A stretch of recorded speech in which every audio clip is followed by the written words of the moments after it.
VCY America presents Crosstalk, a nationwide call-in program discussing issues that have an effect on our families, our communities, our churches, our nation, and our world.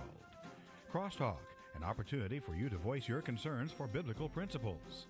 And now live by satellite and around the world on the internet at vcyamerica.org. Here is today's Crosstalk. And thank you for joining us on this Crosstalk program coming your way from VCY America. And friends, in light of a special we're airing tomorrow on the broadcast, I'll get to that in just a moment. We're going to be having a news roundup and comment program here today. So Sandy's been busily getting things ready for the program here today. Thank you so much.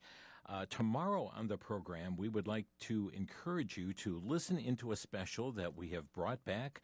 Dalton Windsor has produced this special from the Life Action Singers. Originally produced back around 1980, America, You're Too Young to Die.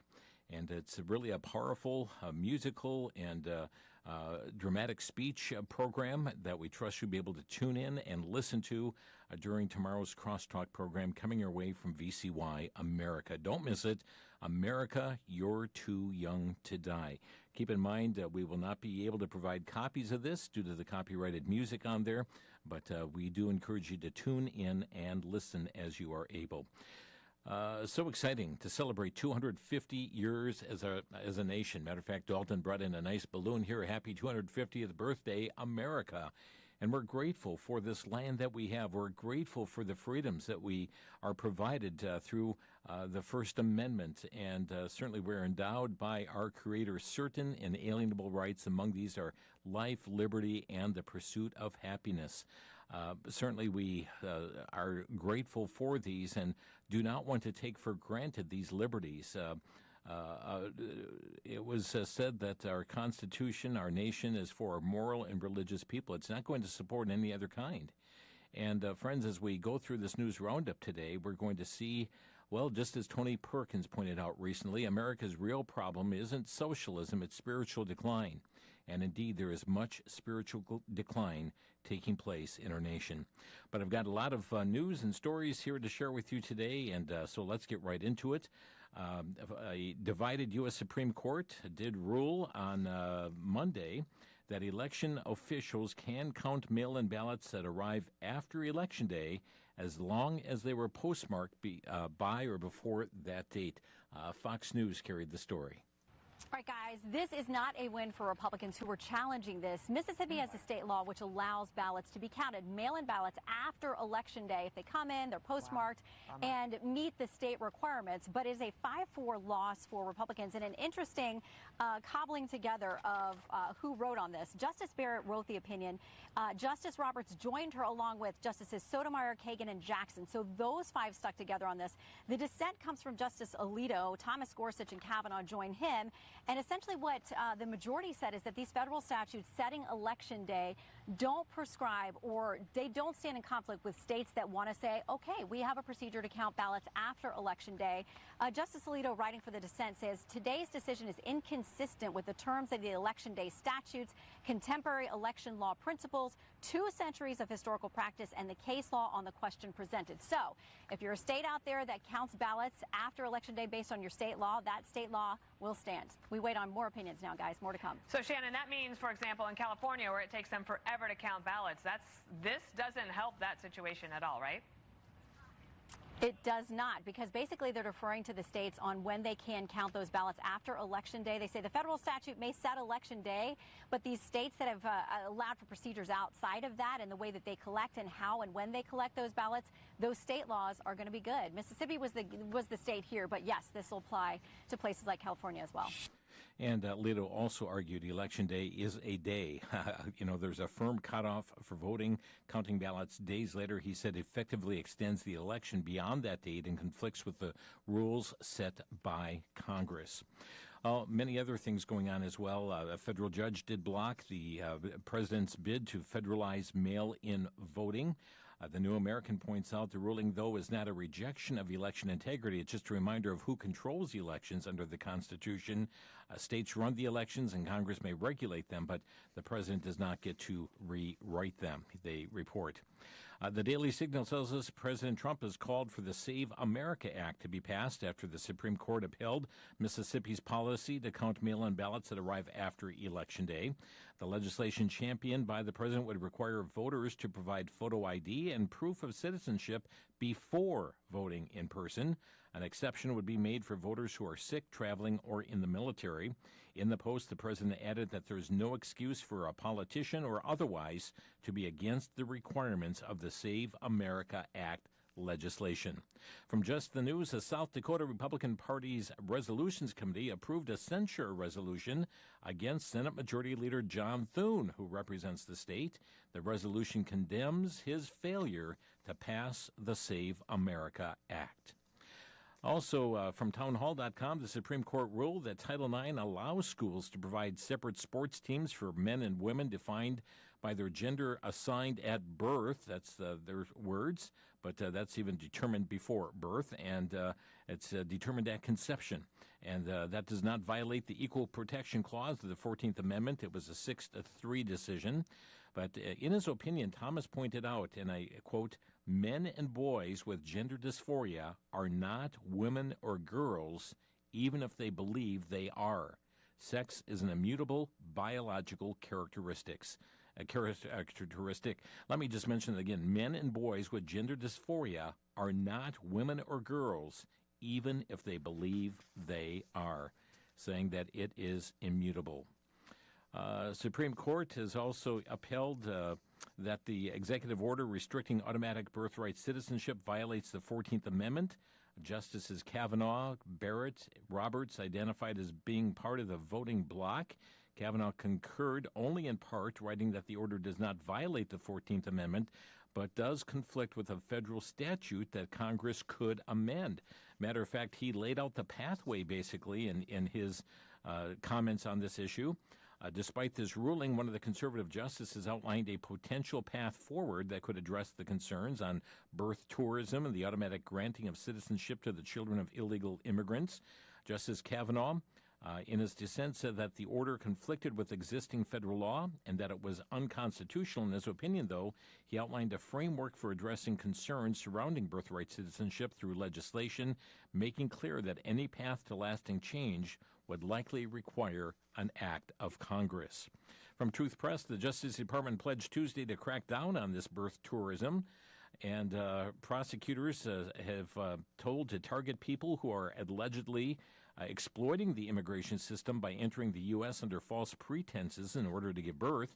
The Justice Department is now turning its focus to fraud cases that is tied to birth tourism. On another issue here as well, Secretary of Homeland Security Mark Wayne Mullen clashed last Sunday with the State of the Union host Jake Tapper over temporary protected status for Haitian and Syrian immigrants. The Supreme Court sided with the Trump administration in a 6-3 decision, allowing the Department of Homeland Security to end temporary protected status. Now, it was interesting that the Secretary, Dwayne Mullins, had to remind Jake Tapper on CNN about that word temporary. You can hear their exchange. For joining us, Mr. Secretary.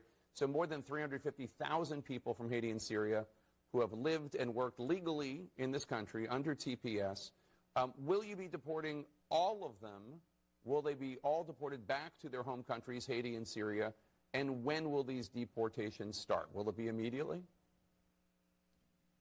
Well, Jake, first of all, temporary protective status was never intended to be permanent. And there's a lot of people that came over here 15, 20 years ago underneath TPS that's already changed their status. The whole time these individuals have been here underneath the temporary protective status, they could have applied for a visa. They could have applied for a LPR.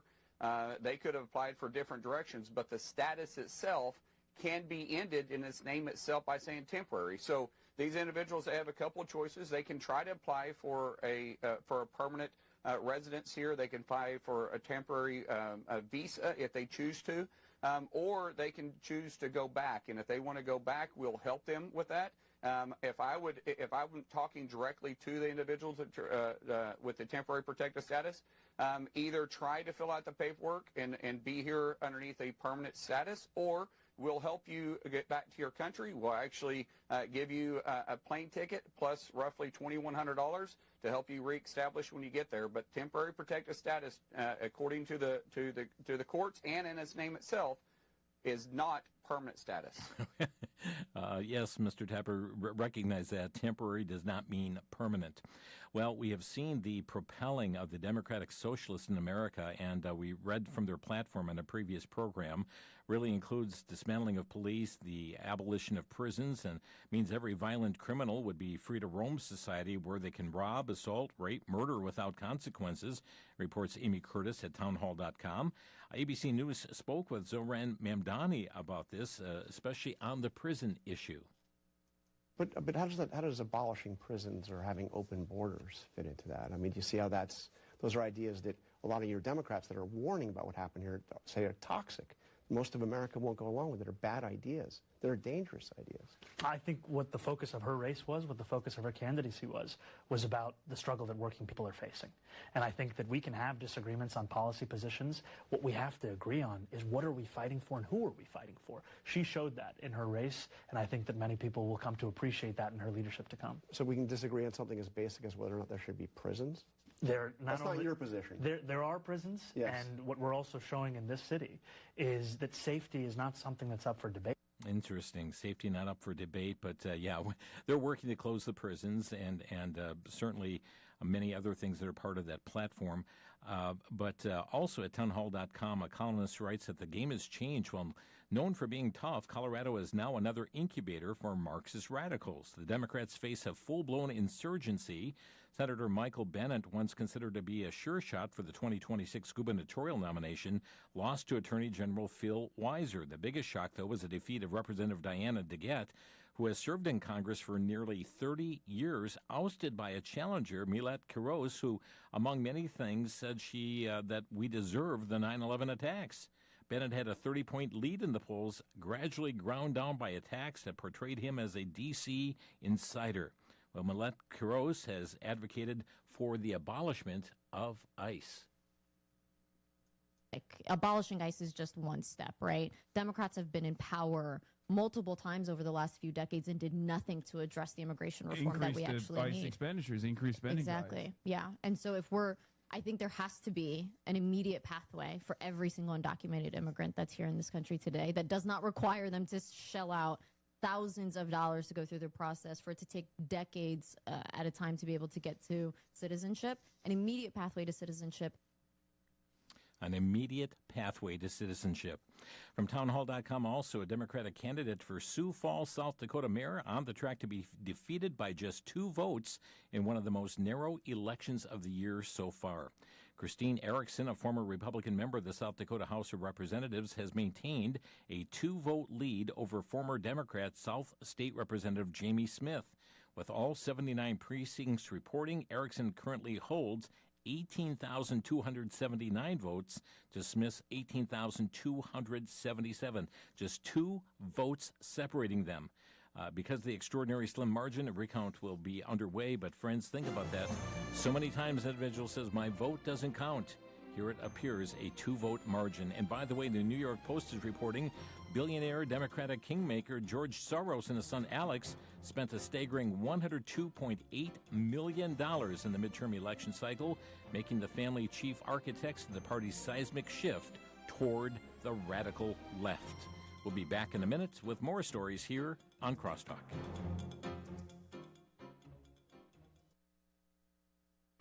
Back to Genesis with Dr. John Morris, Creation Seminar speaker at the Institute for Creation Research. Dr. Morris, did man come from the chimpanzee? Chris, according to evolution, chimps and man came from a hypothetical ape-like common ancestor, the so-called missing link.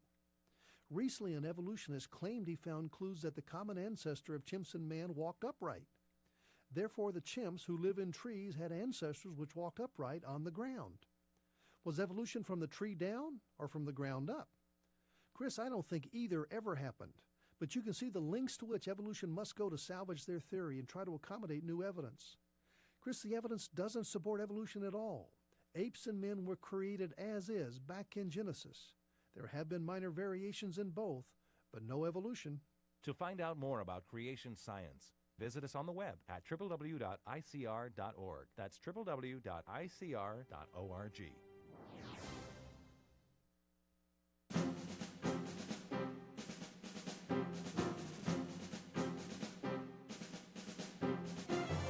Well, it's a Friday News Roundup on Thursday, coming your way from VCY America. Tomorrow, a special airing, America, You're Too Young to Die. Tune in for this musical and narrated special tomorrow on Crosstalk, and very, very impactful. Just talking about the elections, and we understand that the election in Texas right now for U.S. Senator is supposedly in a dead heat, according to some of the polls. But this from the Christian Post: Texas Democrats voiced their support for U.S. Senate candidate and State Representative James Tallarico at their state convention by declaring we're all going to hell, in solidarity with Tallarico and over his unorthodox views on the Christian faith. A multi-day event brought together Democratic activists, elected officials, and candidates, all vying for increased visibility ahead of the midterm election. Well, including in this was Benjamin Flores, the Democratic nominee for land commissioner, who called on party members to support Tallarico, who remains in the statistical tie with Paxton right now. But I'd like you to hear Benjamin Flores as he spoke at this convention. Next time they say that James is trans, we're all trans.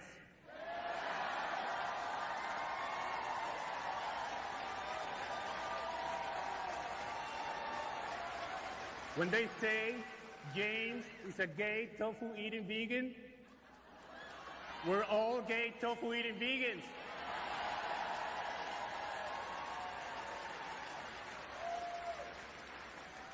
And when they say James is going to hell,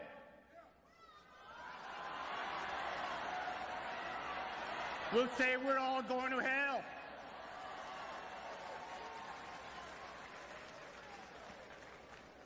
But joke's on them. No, it's not, sir. The joke is not on them.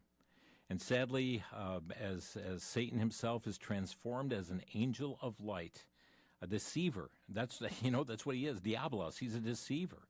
And there are many who will follow after him. And no, going to hell is not a laughing matter. It is not a joke. It is one that has eternal consequences. And our prayer is that these individuals will come to faith in Jesus Christ, who is the only way of salvation. Again, friends, the importance of this November election, it cannot be overstated, the importance of you being informed and casting a prayerful vote. From SRN News, the U.S. and Iran have indirect technical talks in Doha as they seek to agree on the flow of shipping through the Strait of Hormuz and securing a lasting ceasefire. These indirect technical talks taking place yesterday. Iran is determined to win international recognition of its control over the strait and its ability to levy fees on ships entering or leaving the Gulf, even if it has to do so by force. U.S. President Donald Trump, who has said removing Iran's highly enriched uranium is a top priority, told reporters Wednesday that the denuclearization of Iran is moving along well, but not giving details in regard to that. From Worthy News, President Trump has discussed the possibility of resuming full-scale military strikes against Iran, but has decided for now to continue pursuing diplomacy. The discussions reportedly involve Defense Secretary Pete Hegseth, Chairman of the Joint Chiefs of Staff, General Dan Cain, Dan Cain, with military options presented for renewed airstrikes against Iran's military sites. Some officials describe the concept as finishing the job. From JNS.org, the U.S. Central Command Chief Admiral Brad Cooper met with senior military leaders from 11 Middle Eastern countries in Bahrain Wednesday for a regional security dialogue focused on defense cooperation and maritime security, looking the first U.S.-led regional defense conference attended by military officials, including Syria and Lebanon. Also, very interesting development here. The U.S., this from Worthy News, the U.S.-backed Board of Peace preparing to launch a pilot program in the coming weeks to manage humanitarian shelters in parts of the Gaza Strip not controlled by Hamas. JNS.org telling us that Israel and the United States signed an agreement Wednesday allocating land for the construction of a permanent U.S. embassy in Jerusalem. Israel's foreign minister and U.S. ambassador Mike Huckabee signed the agreement during a ceremony held at the Israeli Foreign Ministry in the nation's capital in the presence of Jerusalem's mayor, but allocating the Allenby compound just a stone's throw from the current embassy. Fox News telling us that Iran is preparing for the July 9th burial of Supreme Leader Ali Khamenei. This is more than 4 months after his death as authorities mobilize the Masif militia and mount a massive security operation of what's expected to be a historic turnout. The mechanism is almost certainly refrigerated, in cold storage, not embalming, as Islam bars chemical embalming, counterterrorism expert Dr. Mohammed Omar told Fox Digital News. According to the Iranian state media, Yaqub Soleimani, deputy for cultural and education affairs at the Martyrs Foundation and one of the funeral's organizers, said Wednesday the ceremony would be conducted with full grandeur. Soleimani said a turnout of 1 million people would make the event a historical occasion and a national epic in the memory of Islamic Republic of Iran. The schedule starts with public viewings this Saturday and Sunday in Tehran, a funeral procession scheduled for July 6, where local authorities estimate 15 to 20 million people could attend. Also from Jihad Watch, in case that has drawn international attention, an Iranian court reportedly has sentenced a singer, Parastu Ahmadi, to 74 lashes, a 2-year travel ban, and a 2-year prohibition on artistic activities. What'd she do? She performed without hijab during a live stream concert that gained millions of views online. The Telegraph is reporting out of London that Iranian clerics have called for President Trump's assassination, saying religious duty to kill U.S. President and the Israeli Prime Minister must not be neglected. They also indicate that in their call for Mr. Trump and Mr. Netanyahu to be assassinated, the clerics wrote that avenging the blood of Ali Khamenei, the supreme leader who was killed on the first day of the war, remained paramount, saying it's obligatory upon any duty-bound person who gains access to these criminals to send them to hell, they added. The language read like a religious edict but stopped short of a formal fatwa, which in Shia Islam is issued by an individual cleric in his own name rather than by a group. But on Tuesday, a major Iranian newspaper ran a front page with Mr. Trump's face in the crosshairs of a rifle scope beneath the banner headline, "Revenge is certain." It added that avenging the blood of the martyred imam and the martyrs is at the top of the people's demands. When's the last time you prayed for President Trump? When is the last time, friends? We talk about these stories and issues going on. Friends, we need to be praying for his spiritual protection, in that for him to know Jesus Christ as his personal Savior, physical protection as well, praying that he has a mental protection to make right decisions, that he have godly advisors to guide him along the way as well. Worthy News is reporting Israel's Ministry of Defense has completed a new series of advanced tests on the Iron Dome air defense system, validating major upgrades intended to strengthen the nation's ability to confront increasingly complex aerial threats, including rockets and cruise missiles and drones. A key milestone is a testing with the integration of Israel's high-power laser interception system known as the Iron Beam. Worthy News reporting a new red heifer born in Israel's Galilee region has reignited calls among temple-focused rabbis and educators and activists for a broader national movement to prepare the Jewish people for the restoration of the temple service in Jerusalem.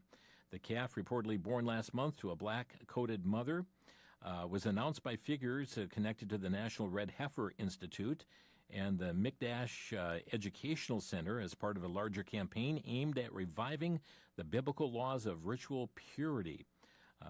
Israel 365 News reported that the calf was named Tamima from the Hebrew idea of being whole or unblemished.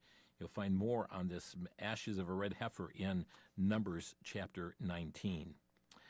Okay, from jns.org, Jews were the targets of 289 hate crimes in California 2025. That's about 73.7% of the 392 religious-based hate crimes recorded in the state that year. That's according to a new state report that was just released on Wednesday. AllIsraelNews.com reporting a growing number of lawmakers on Capitol Hill sounding the alarm over reports that the Trump administration is considering reopening the door to selling advanced F-35 stealth fighter jets to Turkey, arguing that such a move would reward one of America's most unpredictable allies while potentially undermining Israel's security and U.S. interests across the Middle East. A letter of concern is circulating this week in Washington that would seek to pressure House leadership to introduce a joint resolution of disapproval should the Trump administration move forward with allowing Turkey to acquire the F-35 jets. What do you think about that?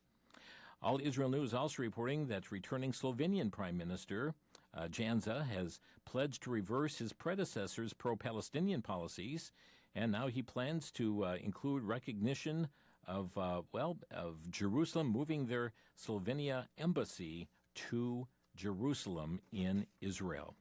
All Israel News is also reporting that the Houthi rebels in Yemen are taking advantage of the Iran ceasefire to improve their ballistic missile capabilities. That's according to reports in the Jerusalem Post and also I-24 News. Washington Times telling us the Trump administration officially decided Wednesday not to renew the U.S.-Mexico Canada Trade Agreement. That's the USMCA.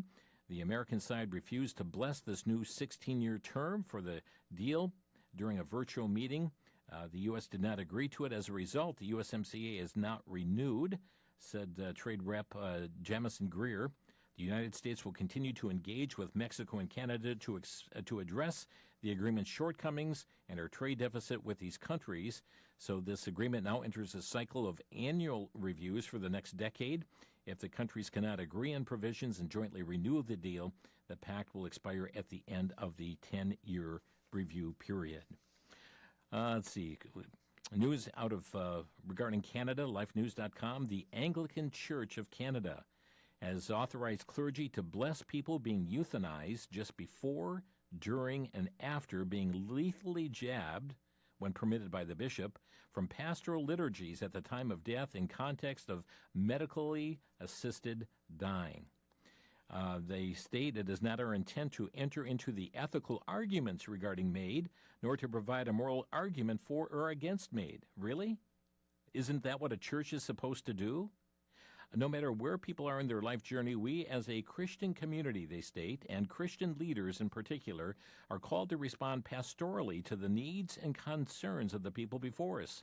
Wherever the church serves, we are the body of Christ reaching out to the suffering, the sick, and the dying. When someone reaches out for pastoral care and church responds, there's a duty of pastoral care. What about the duty of upholding the Word of God?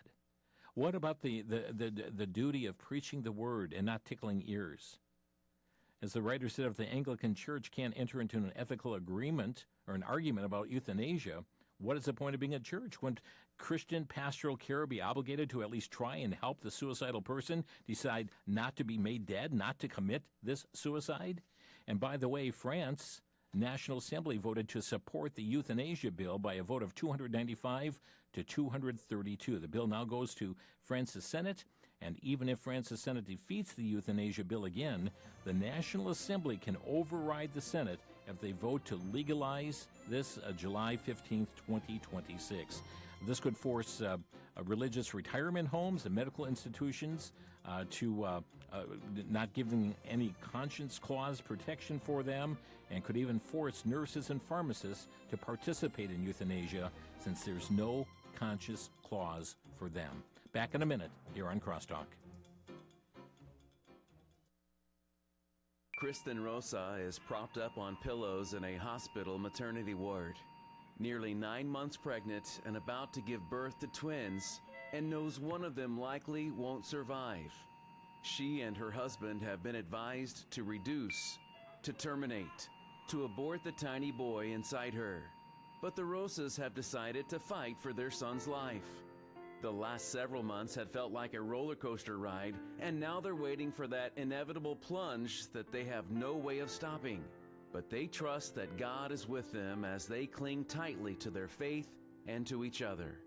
The book, Saving Nate, tells the true story of a devastating prenatal diagnosis, and even though counseled to abort, they chose life and trusted the Lord with the outcome. Saving Nate, available for a donation of $16 to VCY America. Call 1-800-729-9829.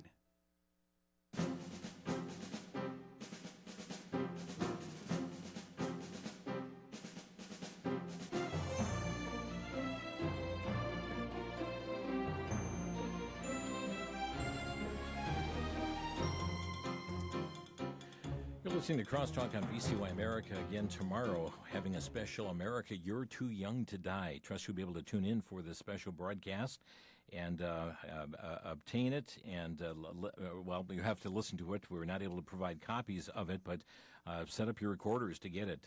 Powerful message coming on the special that Dalton has produced, America You're Too Young to Die. Well, friends, I've got several things I'd like to get to your attention today, but I would like to bring about the matter of, there's things that are happening with Islam right now and also on the LGBT-related issues. But I do want to be sure that we get to you a story that has come out this week about a hearing having taken place. This is a House hearing on the impacts of sanctuary cities, but it turned into a shouting match between Representative Mike Lawler of New York and Jamie Ruskin of Maryland. Democrats, of course, treated Jessica Gorman with disdain. She's the mother of Sheridan, who was shot and killed by an illegal alien earlier this year. And I'd like you to hear her testimony. She's an Angel family, a parent, Jessica Gorman, and she shared her heart at this recent hearing that was just held in the House earlier this week.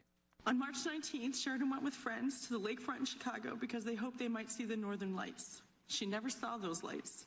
The man accused of murdering my daughter is Jose Medina, an illegal immigrant from Venezuela who should not have even been in this country.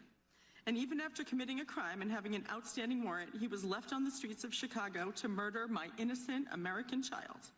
But this story, it's not about him. This story is about my Sheridan. It's about how failed border policies, sanctuary city laws, and twisted leaders refused to cooperate with ICE. They sent her to her grave. It's about a government and politicians that forgot their first priority. And the question before this committee is painfully simple. When did protecting our American citizens stop being your first priority? And even more important, why did protecting our American citizens stop being your first priority? I want an explanation, I need one, and I deserve one. But first I want you to know who my Sheridan was. I want you to understand what we all lost because of your mismatched priorities. My husband and I have always joked that our older daughter, Madeline, is our pride. Well, Sheridan was our joy. From the moment she was born, Sheridan was pure energy, enthusiasm, laughter, fun. She was the kind of person who made every room brighter and usually a little louder. Which is why when Sheridan was in kindergarten, I remember going to her first parent-teacher conference. I was a little nervous because while she was the sweetest little girl you could possibly imagine, she was also the chattiest. I remember sitting down across from her teacher, bracing myself and asking with bated breath, "So, how's my Sheridan?"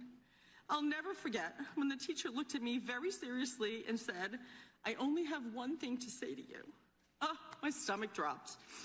Then she said, "Your Sheridan stalks the buddy bench." I remember blinking at her. "I'm sorry, what?" She said, "Your Sheridan stalks the buddy bench." I was totally confused and I asked, is that a good thing or is that a bad thing? And what exactly is a buddy bench? And the teacher smiled and said, "It's a beautiful thing." She explained that they had a bench in the play yard. She said that not all kids are as outgoing and confident as your Sheridan, so the children were told that if they wanted to play or if they felt lonely, left out, shy, they could sit on that bench. And then the other children were told that if they saw someone sitting there, they should go over, talk to them, ask them to play. And apparently Sheridan, my tiny kindergartner, had appointed herself the guardian of that bench. Every day at recess, instead of heading straight to the swings or joining in a game of kickball, my daughter hung back and hovered by the nearby tree. just watching that bench, just waiting, just in case someone might need her. The kids didn't even have a chance to fully sit down on the bench before Sheridan was rushing over to take them, to take their hand, pull them away. Girls, boys, first graders, kindergartners, it really didn't matter to her. If a child looked lonely, Sheridan went over. If someone had no one to play with, Sheridan was there. If someone felt invisible, Sheridan saw them. That was my daughter, and that is who she was until the day she was stolen from us. And I honestly can't make sense of it. I cannot make peace with it. And in what world does the child who spent her life making sure no one was lonely die terrified and alone on a pier in Chicago? She went further into her very pain-filled, tear-filled testimony that she gave here, this angel family here. And I want you to hear just a little bit of the clamor that happened afterward with Representative Lawler and challenging Representative Raskin on matters spoken out here. I will say I did edit out an expletive that was there, so you may hear a little jump there, but we're not going to be playing that. But here you can take you to the Assembly chambers. Make that the House of Representatives chambers. The same outrage you feel about Renee Good and Alex Preddy, Mr. you Chairman, should feel about Sheridan Gorman and Laken Riley and every angel family in this country. I do feel that outrage. You do not. Because if you did, you would not support sanctuary jurisdiction. Do you feel the outrage about Alex Preddy and Renee Good? You should be ashamed of yourself. You don't belong in this committee. Jamie. You should get out of here. You don't understand the rules of the committee. You don't understand the Constitution. You're a disgrace. Mr. Raskin, you're an absolute disgrace supporting sanctuary policy. Say one word about Get rid of sanctuary Alex Preddy. I did.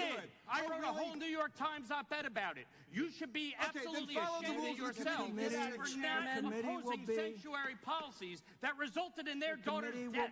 The committee will be in order. Mr. Chairman. Okay, so this was a shouting match that happened following Jessica Gorman's testimony. And as Jessica heard this, she spoke out again. I want you to hear what she said as an angel family parent. I'm a lover, not a fighter. I'm a lover. I love children. I love pumping people up and making them feel good about themselves. I'm not racist. I'm not xenophobic. We've done everything right, my husband and I. We taught our daughter to be a wonderful, beautiful person. Her love was extravagant. And now I'm going to have to spend my last waking moment, I'm going to have to spend fighting against these policies, fighting for people to say her name. So, if you have the courage, please come talk to me. Come sit on that bench. I'll buy Congress a bench. Talk to each other. Talk to each other. We shouldn't be screaming across the room. I mean, we also shouldn't say but, because I have to just say, and I understand that you're here for a reason, I don't understand why it's only the Republican side that cares about our American children. And I know that you're a mother. I know that you're a father. I deeply value that. But basically what you just did, what you said was, I'm so sorry for your loss. I have a daughter too. I have a son. I feel your pain. You don't. You don't feel my pain. Because the next words out of your mouth were, but. There's no but. When your child is in the coffin, there's no but. And I need you to understand that. And if you ever want to talk about it, I'm here. I'm going to buy you a bench. You can put that on the record. I'm going to buy Congress a bench. And they can come and sit and hold my hand and look me in the eye and explain to me why illegal immigrants are more important than my daughter. I really want to know because I don't understand. Please, I welcome you. I will listen. I will listen. I care. I just need you to explain it to me because I don't and I fear I will never understand. Wow. Moving testimony taking place here before a House hearing on the impact of sanctuary cities. And as you heard, it also turned into a shouting match. So many families that are hurting. As we hit another issue here from the Geller report, a 45-year-old Muslim man is in a parent-child custody dispute with the suspected shooter at a shelter for mothers and children in northern Germany that left 6 dead Monday. The man had an appointment at the shelter. All the victims, 4 women and 2 men, were employees of the facility. The man's 3-month-old daughter and mother are safe. But this was a mass shooting. Muslim opens fire on youth facility for pregnant women and young families near Hamburg. Also, Gallery reports that Rome had a triple family slaughter. A Muslim migrant hacked a family to death with a meat cleaver. And in Canada, the executive director of the Canadian Muslim Public Affairs Council, Khalid Al-Kaz, spoke during a session at a Muslim Association of Canada conference in May, praising the founder of the Muslim Brotherhood and at least one person. He's pushing for $60 million, taxpayer dollars, to promote the combating of Islamophobia in Canada. This handbook offers concrete recommendations that government can undertake immediately to address the ongoing challenge of Islamophobia in Canada, and we have 4 main recommendations. The first is that we endorse and call upon the government for the implementation of recommendations already advanced by parliamentary and government bodies, including the Senate Human Rights Committee, the House of Commons Justice Committee, and the Federal Guide to Combating Islamophobia. Across these reports, there is a clear consensus that combating Islamophobia requires deep structural reform and sufficient institutional capacity. I'm just going to stop there. Yeah, deep reform. And there's a lot of things we have to do here in Canada. Time's not going to permit me to air more of that clip there. But we see this as a Muslim, he's putting forth the need for public funds to fund Islamophobia. That's in Canada. But in Brooklyn, New York, the director of the Muslim American Society, Mohammed Badaway, says, as a Muslim, my life's mission is to fight the U.S. government, U.S. Army, and ICE until my last breath. Talks about that being his reason for existence. Let's listen into this clip.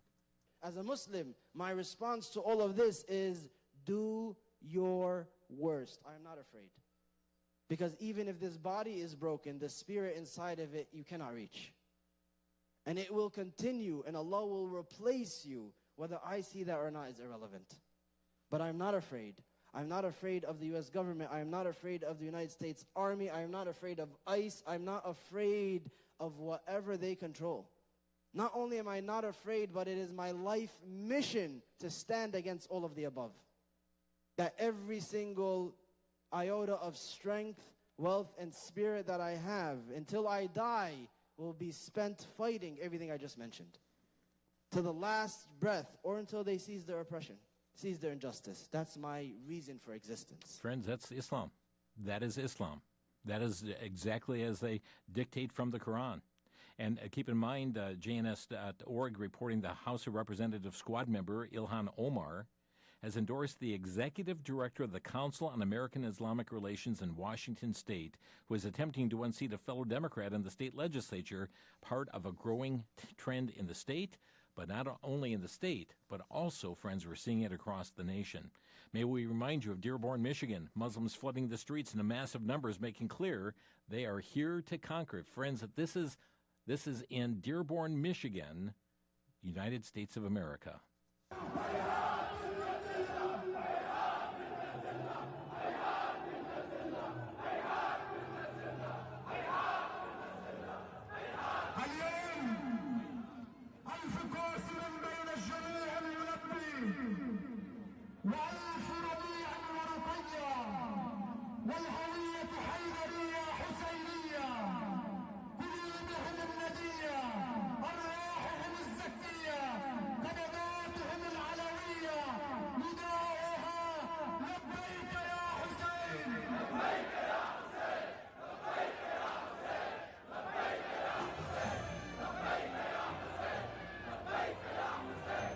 And friends, Representative Randy Fine of Florida told the Daily Signal in a recent campaign poll that he found his constituents rating the rise of Islamification and Islamic rule as the #1 top concern. Back in a minute here on Crosstalk.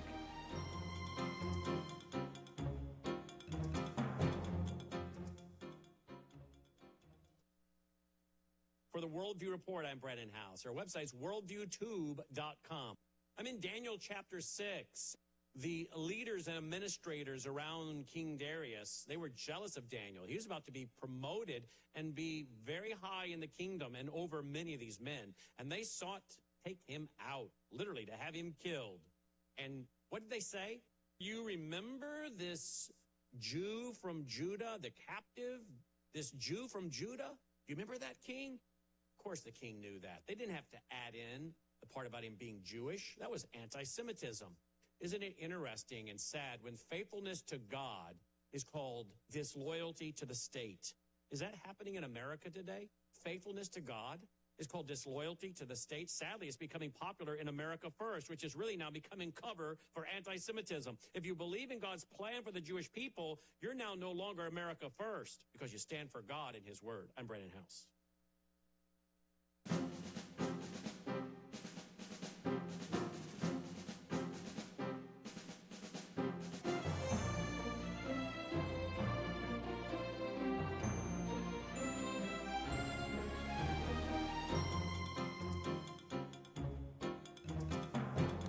Friends, it's a news roundup and comment program here today, and I do have more I really would like to share with you today on the broadcast to give you a glimpse of what is taking place across this nation. And certainly we are, our hearts are heavy with so much of the news that is taking place. And I remind you, as I start at the beginning of the program, as there's a column from Tony Perkins there on the Christian Post about America's real problem is not socialism. Our real problem is not Islam. It's really not the advancement of the LGBT agenda. It's spiritual decline. We've got a spiritual issue that is confronting our nation here as well. And as I talk about this LGBT-related issue, the governor of Illinois, J.B. Pritzker, just recently signed 3 pieces of legislation into law.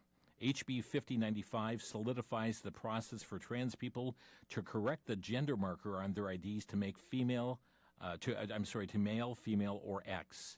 Also, HB 5492 mandated that insurance companies cover up to a 6-month supply of prescribed hormone therapy. And HB 4834 updates the Illinois Prescription Monitoring Program to remove testosterone and to prohibit the addition of estrogen and mifepristone and misoprostol. The law effectively, immediately, will prevent the database, which is used to prevent certain drugs from being overprescribed. It prevents us from being abused to prevent folks from obtaining gender-affirming and reproductive health care. In other words, we're not going to track these things any longer. And after he signed these pieces of legislation, Governor Pritzker said this at a so-called gay pride event.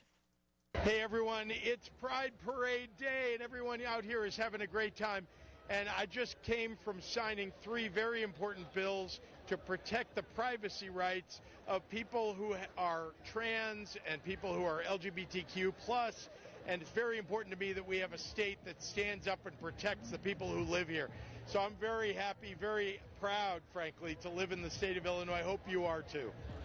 Friends, it's not only Illinois, and that was very sad to hear that from the governor, but it's also taking place in places like Minneapolis, Minnesota, where we understand that in honor of Pride Month, the Minneapolis Common Council there, their city council, has decriminalized the public sex bathhouses.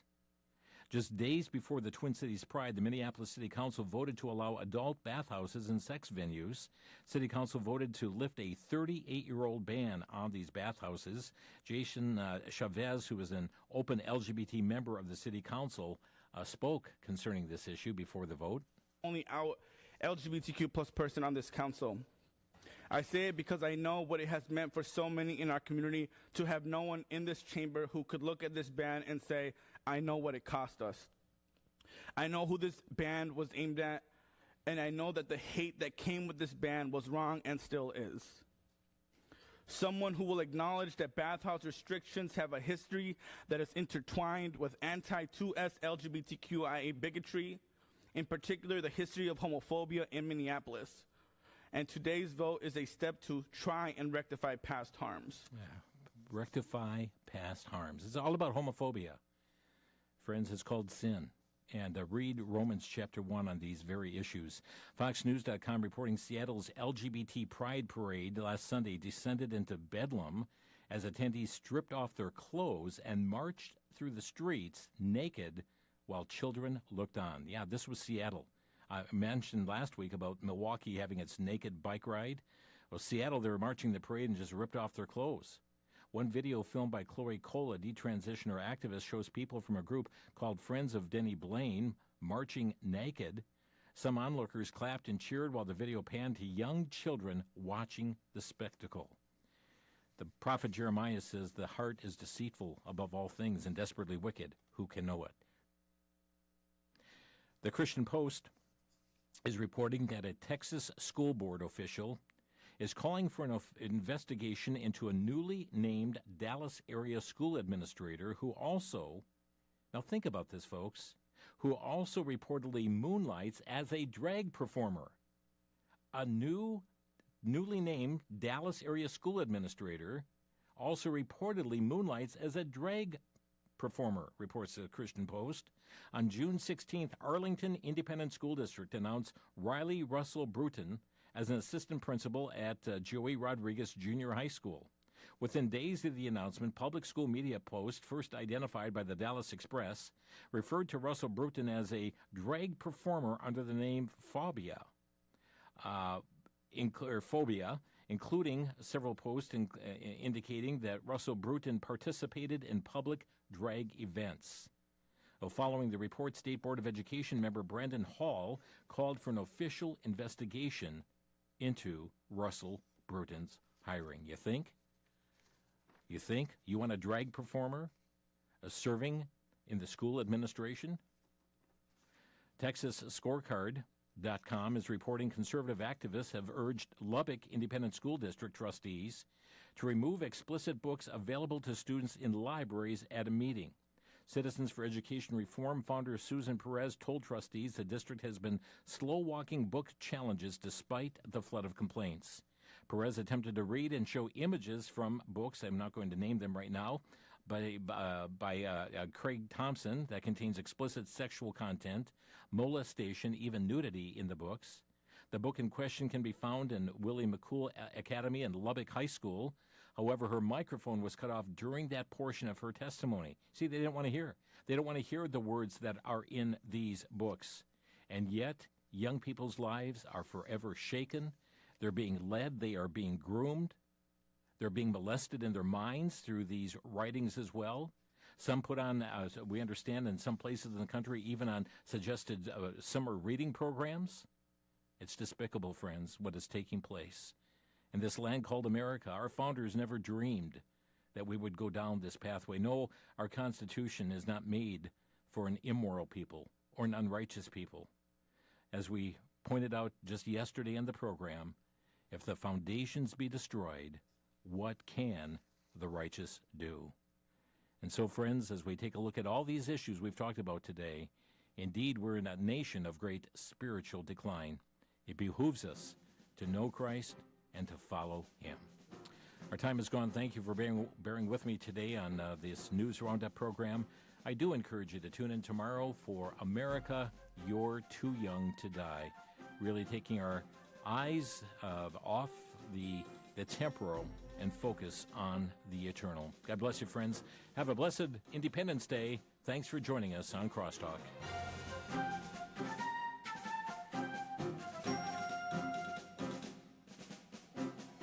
You've been listening to Crosstalk via satellite and the internet from VCY America.